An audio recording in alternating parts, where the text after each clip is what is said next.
ఇప్పుడు మీరు కర్ణుడు అర్జునుడికి అడిగారు, కర్ణుడు అర్జునుడి కంటే గొప్ప కాదు కదా. ఎందుకు కాదంటే కర్ణుడికి అర్జునుడికి తేడా ఉంది. మీకు చెప్పాలి, కర్ణుడికి ఎప్పుడు కూడా ఒక్కటే ఉంది ఆయనకి, నేను ఈ ప్రపంచములో అత్యంత శ్రేష్టమైన ధనుర్ధరుని కావాలి అంతే. అర్జునుడికి ఎప్పుడైనా ఆయనకంటే నేను గొప్పవాడిని కావాలని ఆయన జీవితాంతం అలాగే ఉన్నాడు, జీవించాడు ఆయన. కానీ అర్జునులో ఉన్న లక్షణం ఏంటంటే నేను శ్రేష్ఠుని అవ్వాలని కోరిక లేదు, కానీ ఐఎమ్ ద బెస్ట్, ఉత్తముడు. ఉత్తముడికి శ్రేష్ఠుడికి లెక్క ఉంటుంది. శ్రేష్ఠుడు అంటే అందరికంటే నేను నెంబర్ 1 అవ్వాలి, అది శ్రేష్ఠుడు. ఉత్తముడు అంటే ఏంటి, ధనుర్విద్యలో ఎంతవరకు నాలెడ్జ్ ఉందో అదంతా కూడా నాకు తెలియాలి అంతే. నేను మిస్ అవ్వకూడదు.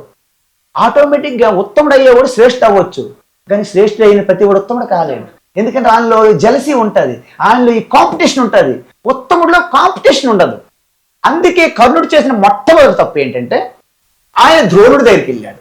ద్రోణుడు ఏంటంటే అక్కడ రాజధర్మం అనుసరించి నేను బ్రాహ్మణులకి క్షత్రియుడికి మాత్రమే చెప్తాను, నువ్వు క్షత్రియుడు అని నమ్మకం ఏమిటి, ఎందుకు వీడి సూతపుత్రుడు అనేసి, ఎందుకు అక్కడ పెరిగాడు కాబట్టి నేను చెప్పను అంటే కోపావేశం పెరిగిపోయింది. నేను ఎక్కడైనా సరే నేర్చుకుని వచ్చి నీ శిష్యుల కంటే గొప్పవాడుగా నిరూపిస్తాను అని కోపావేశమే జీవితం అంతా కర్ణుడికి. తర్వాత పరశురాముడి దగ్గరికి వెళ్ళి అబద్ధమాడాడు. సాక్షాత్ గురువు దగ్గర అబద్ధమాడి నేర్చుకున్నాడు, అసత్యం పలికి. అందుకే గురువు లాస్ట్కి ఇది నేను శపించట్లేదు, దీని యొక్క రిజల్ట్ అంతే. ఎందుకంటే నువ్వు నాతో సత్యం పలికి నువ్వు తత్వం తెలుసుకోలేదు.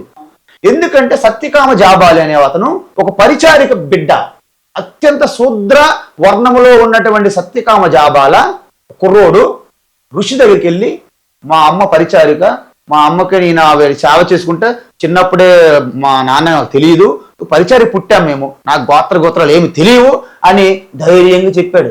గురువు అనుకున్నాడు, బా శబాష్, ఇంత ధైర్యంగా నువ్వు సత్యం పలికావంటే నువ్వే అసలైన బ్రాహ్మణం అని చెప్పేసి బ్రహ్మచర్యం ఇచ్చి ఈ రోజు ఉపనిషత్తులో ఒక గొప్ప ఋషి అన్నమాట సత్యకామ జాబాల.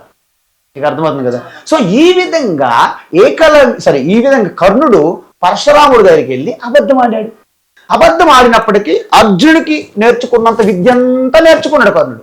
ఇద్దరు సమాన విద్యే, కానీ క్యారెక్టర్లో కర్ణుడు తక్కువ, క్యారెక్టర్లెస్ తక్కువ కంపేరిటివ్. ఎందుకు, గురువు చెప్పాడు, నాయన నువ్వు నాతో అబద్ధం ఆడి నేర్చుకున్నావు కాబట్టి దానికి ఒక స్టోరీ ఉంది, గురువు ఇవన్నీ చెప్పండి నేను కథలు ఇక్కడ.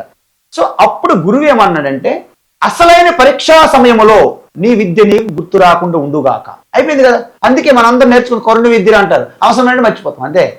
సో అదే కర్ణుడు ప్రతిసారి కూడా ఈవెన్ ద్రౌపదికి ద్యూత సభలో అవమానం పరిచేటప్పుడు కర్ణుడు నోరు జారి ఒక పతివ్రత స్త్రీ, ఒక కుల స్త్రీ అని కూడా చూడకుండా నాకేదో స్వయంవరంలో ఏదో జరిగిందని అవమానం అనే ఒక ద్వేషం పెట్టుకొని ప్రతీకార జ్వాలతో కర్ణుడు లేని పని మాట్లాడతాడు.